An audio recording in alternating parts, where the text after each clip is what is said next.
तरीन इबादत व खैर खैरात खैरात करना अल्लाह ताला जल्ल शान को पसंदीदा अमल है। खैरात खुसूसन रमजान मुबारक में देखो खैरात करें तो रब्बुल आलमीन जल्ल शान उनकी हिकड़े रुपए जो 100 गुना उनकी वधीक अजर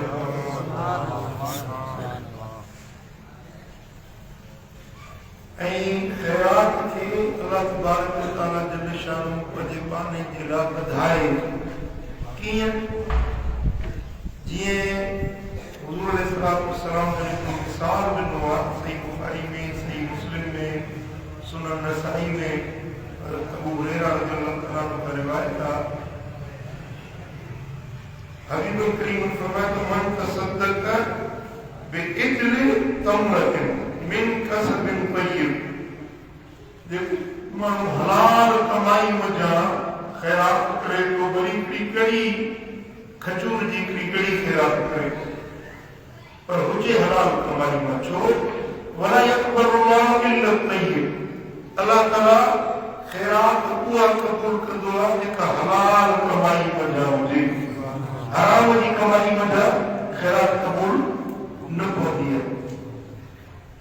जेको हलाल कमाई वजा भले हिकिड़ी कड़ी खजूर जी खैरात करे थो फ़इन्न अल्लाह यक़बलुहा बियमीनिही अल्लाह ताला उनखे पंहिंजे साॼे हथ में क़बूल करे थो। सुभान अल्लाह। तव्हां जेका खैरात कयो था न हदीस पाक में आहे कि इहा खैरात अवल रहमान जे हथ में पहुचे थी कोने फकीर जे हथ में पहुचे सुम्म युद्दीहा लिसाहिबिहा कमा युद्दी अहदुकुम फलुवहु हत्ता तकून मिस्लल जबल। वो अल्लाह ताला उन्हें खजूर जी कड़ी जेका हलाल मां उन खैरात कई उनखे अल्लाह ताला वधाए थो ईअं वधाए थो जीअं साईं जन मिसाल ॾिनो आहे तव्हां जो बकरी जो खरड़ो हूंदो आहे उनखे पालींदव ताकींदव तव्हां जो वरी वॾो बकर थी वेंदो या ऊठ जो नंढो गोरो आहे उनखे पालींदो ताकींदो तव्हां जो वॾो ऊठ थी वेंदो। तव्हांजी खजूर जी कड़ी जेका हलाल मंजो तव्हां खैरात कई आहे उनखे अल्लाह ताला वधाईंदो तव्हां जो क़यामत जे ॾियारे जबल जेॾी वॾी थी था जबल में। सुभान अल्लाह। खजूर जी कड़ी केॾी वॾी थी वेंदी जबल जेॾी। सुभान अल्लाह। ऐं हबीब करीम फरमायो इमाम तबरानी जो औसत में इमाम हाकिम पंहिंजे मुस्तदरक में रिवायत करण था इन्नल्लाह अज़्ज़ व जल्ल लयुदखिलु बिल्लुक़मतिल ख़ुब्ज़ व क़ब्ज़तित तमर वमिस्लिही मिम्मा यंतफ़िउ बिहिल मिस्कीन सलासतल जन्नह। तव्हां जेका खैरात कयो था भली हिकिड़ो मानीअ जो गिरो खैरात कयो या मुठ जे लप हिकिड़ी खजूर जी खैरात कयो इन खैरात जे एवज़ अल्लाह तबारक व तआला 3 माण्हुनि खे जन्नत नसीब फरमाए। खजूर जी लप हुजे या मानी जो लप हुजे उन जे एवज़ 3 माण्हुनि खे अल्लाह तबारक व तआला जन्नत नसीब फरमाए। कहिड़ा? रब्बुल बैतिल आमिर बे हिकिड़ो घर धणी जेको हुकुम ॾिए थो त मानी ठाहियो महिमान आयो आहे उनखे मानी खारायो रमज़ान जो महीनो आहे सेरी अफ़्तारी जे लाइ महिमान आहे मुसाफ़िर आहे या मस्जिद में ॾियणो आहे मुसाफ़िर तालिब आहे मदरसो आहे को आलिम आहे उनखे ॾियणो आहे घर धणी जेको हुकुम ॾिए थो इहो जन्नत में। वज़ौजत तुस्लिहु ऐं उहा घर वारी जेका मानी पचाए थी कोड़ न थिए। मायूं जेके वीचारियूं आहिनि गर्मी में कारे में रोज़े सां मानियूं पचाइनि थियूं कोड़ रधनि थियूं इन्हनि जी महिनत अजाई कोन्हे का मदीने वाले साईं फरमाए तो इन्ने मानी पचाया जे एवज ये जन्नत में सुभान अल्लाह वल खातिम अल्लज़ी युनादिल मिस्कीन ऐ को खिदमत गुजार दे को मानी खणी खाए तो यो जन्नत में सुभान अल्लाह और मौकूल करीम ने की अजीब बात फरमाई फक़ाल रसूलुल्लाह सल्लल्लाहु अलैहि वसल्लम अल्हम्दुलिल्लाहिल्लज़ी लम यंसा खदमना अल्लाह जो शुक्र जे असा जे खिदमत गुजारन के भी विसारियो नाहे सुभान अल्लाह घर घणी में घर घणिया उन जो खर्च पको करे जो वो जन्नत में विदो पर या माई बेचारी जो तमाम बचाए थी खिदमत करे थी या जन्नत में विदो क्यों ही मानू ने को खणी खाराए तो पियो खिदमत करे तो पियो हुजूर फरमाया अल्लाह जो शुक्र है असा जे नौकरन के खिदमत गुजारन के भी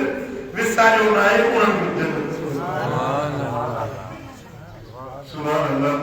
सुभान अल्लाह सुभान अल्लाह ऐ मदीने वाले साईं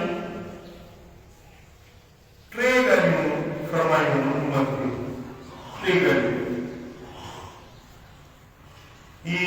इमाम मुस्लिम रिवायत का दिया इमाम तिरमिज़ी रिवायत का दिया इमाम मालिक रिवायत का दिया रसूल अकरम सल्लल्लाहु अलैहि वसल्लम ने फरमाया था टे ॻाल्हियूं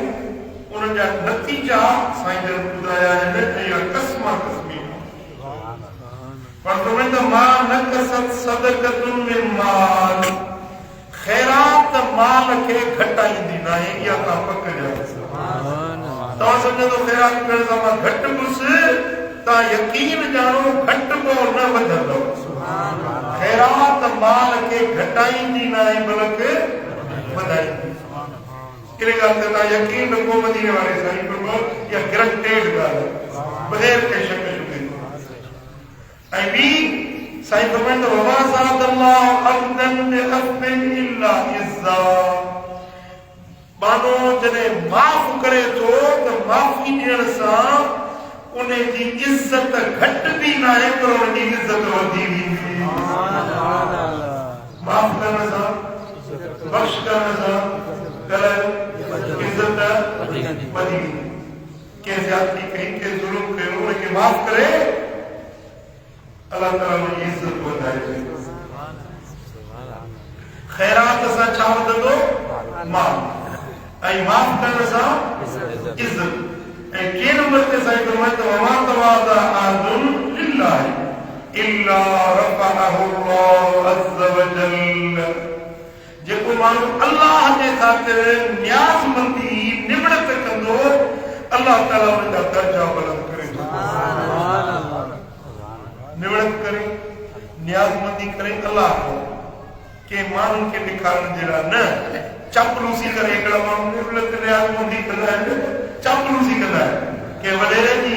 के अमीर जी के पीर जी चापलूसी न अल्लाह जे ख़ातिर जेके अल्लाह इज़त ॾिनी आहे उनजी इज़त करे मिसाल को हाल में मां को वॾी उमिरि वारो आहे पुराणो आहे अबो आहे अमड़ आहे अल्लाह जे ख़ातिर जो अल्लाह जो हुकुम आहे रब जे ख़ातिर उनजी इज्जत करे न्याज़मंदी निमड़त करे उनजे जो इन निमड़त जे सदके अल्लाह जा दर्जा बुलंद करे सुभान अल्लाह सुभान अल्लाह खैरात सां ॻाल्हायो माल वधंदो खैरात सां माल वधंदो माफ करण सां इज्जत वधंदी ऐं निमड़त करण सां दर्जा वधंदा सुभान अल्लाह सुभान अल्लाह ऐं वरी को माण्हू आज़माए ये कानून वाकई में हकीकत सुभान अल्लाह हिकिड़ो तव्हां मिसाल ॾियो वॾेरो साहब संत सोटो तो कुरकट उते पासे में बुरड़ा कौम बुरड़न कौम जो सरदार हुयो वो रमेश माण्हू हुयो ऐं वॾो दया वारो पाक माण्हू हुयो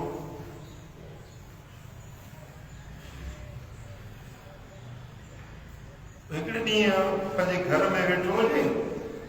जुर्म मथां बुरड़ो हिकिड़े भेरे अंग्रेज आया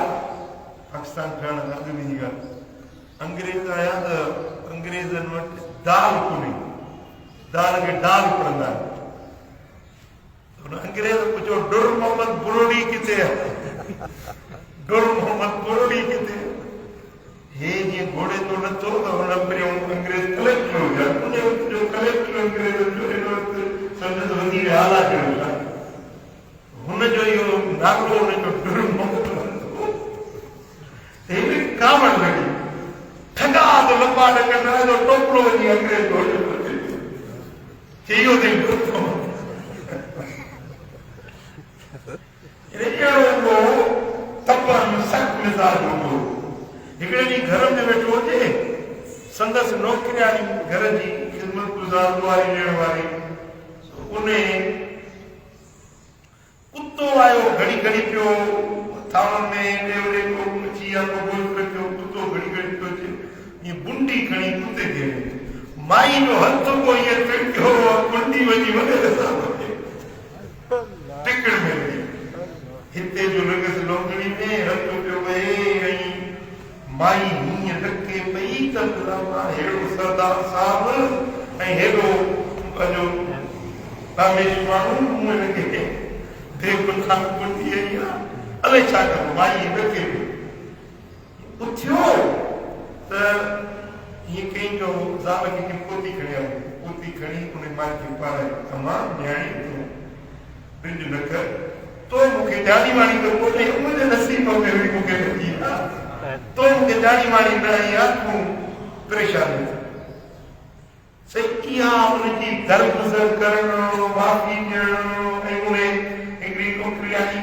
हुई जो उनखे बंदूक खणी मारे छॾिया त केरु पुछे कोन उन खां, ऐं माई ज़्यादती बि कई,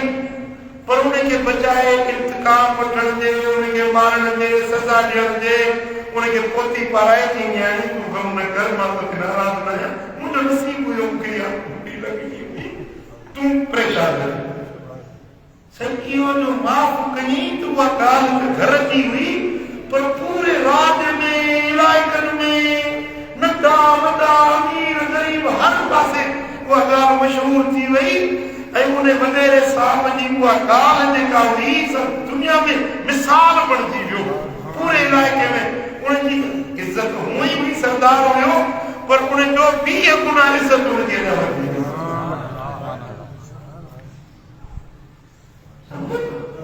माफ़ करण वॾी शइ आहे। असां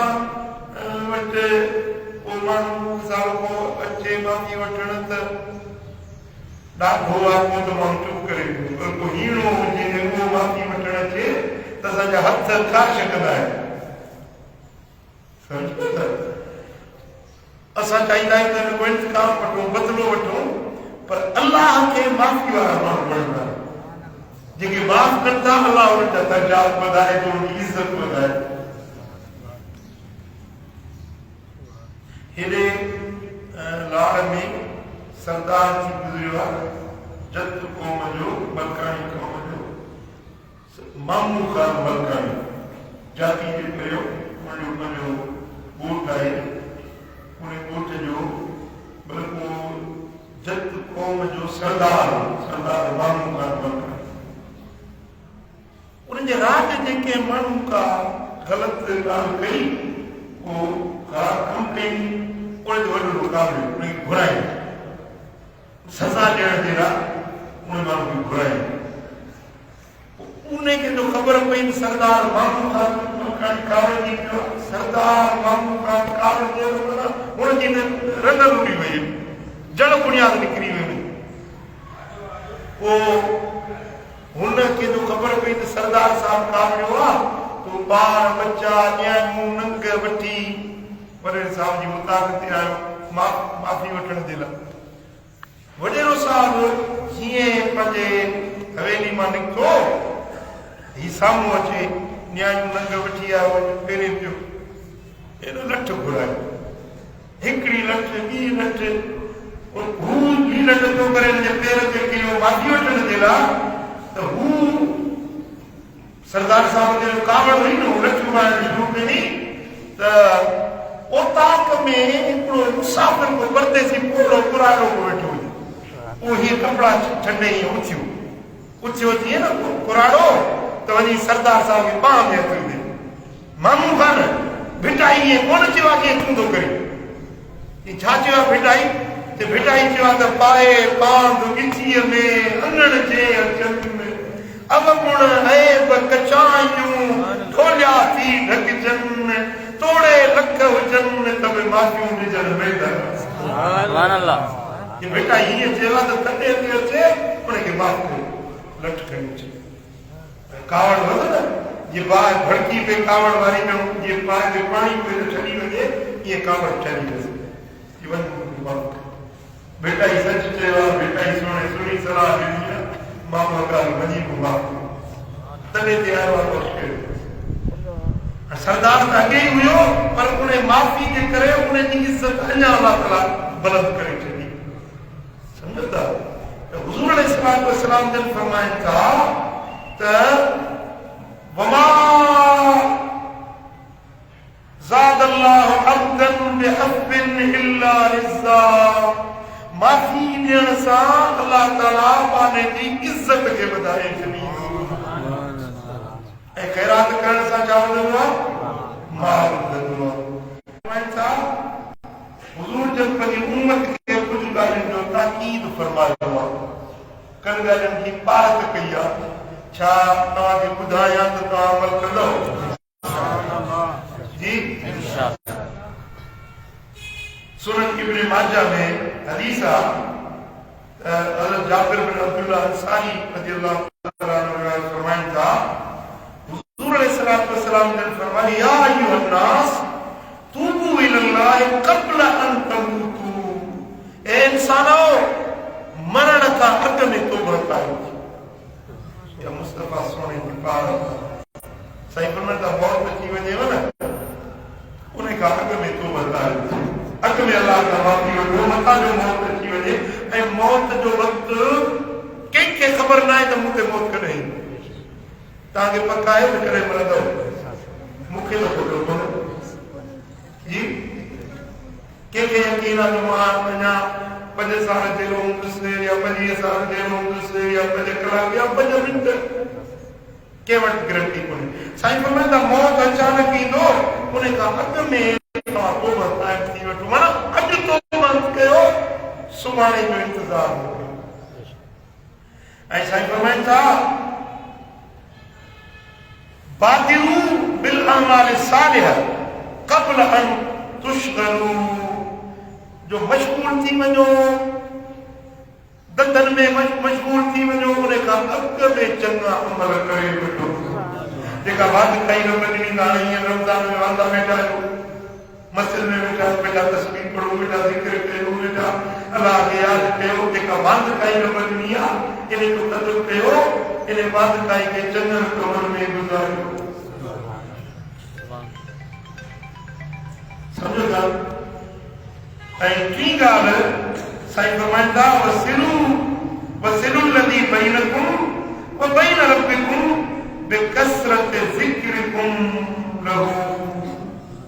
وكثرة الصدقة في السر والعلانية ترزقوا وتنصروا وتجبروا साईं फरमाईंदा त पंहिंजे रब सां पंहिंजो ॻांढापो कढियो पंहिंजे रब सां पंहिंजो ॻांढापो कढियो 3 कमनि जे ज़रिए पंहिंजे रब सां पंहिंजो ताल्लुक़ जोड़णु चाहियो था पंहिंजे रब सां सिलरामी कबी आहे मिटनि माइटनि सां गॾु हो न पंहिंजे रब सां ताल्लुक़ जोड़ियो हिकिड़ो त तव्हां अल्लाह जो घणो ज़िक्र कयो छा कयो अल्लाह जो घणो ज़िक्र कयो तव्हांजो रब जो ॾाढापो कढियो मोहबत काइम थींदी ताल्लुक़ जुड़ंदो बाने जो रब सां ताल्लुक़ जोड़ण वारी शइ अथव अल्लाह जो ज़िक्र अल्लाह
मोहब्बत न रखंदो पर अल्लाह बि तव्हां सां मोहब्बत सुभान मूंखे अल्लाह तव्हांजो ताल्लुक न जुड़ंदो पर अल्लाह बि तव्हां सां दोस्ती जो ताल्लुक सुभान अल्लाह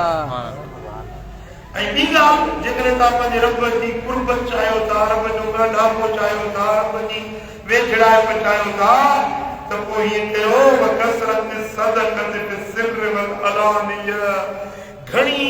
ख़ैरात कयो घणा सदका कयो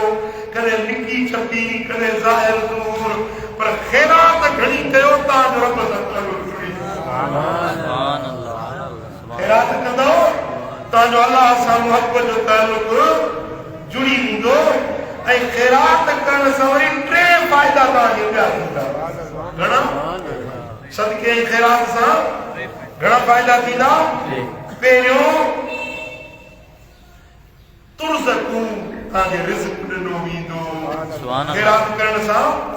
रिज़्क़ में बरकत पवंदी वतुनसरू ऐं तव्हांजी मदद कई वेंदी सुभान अल्लाह अल्लाह ताला जल शानो तव्हांजी मदद कंदो ऐं टे नंबर ते तव्हांजूं मुसीबतूं ॾुख ॾोझरा बुलाए रिज़्क़ ॾिनो वेंदव मदद कई वेंदव तव्हांजूं मुसीबतूं शामतूं रब टारे छॾींदो ख़ैरात जे करण सां सुभान अल्लाह ताला जल शानो शाह सां सभिनी खे अमल जी तौफ़ीक़ नसीब फरमाए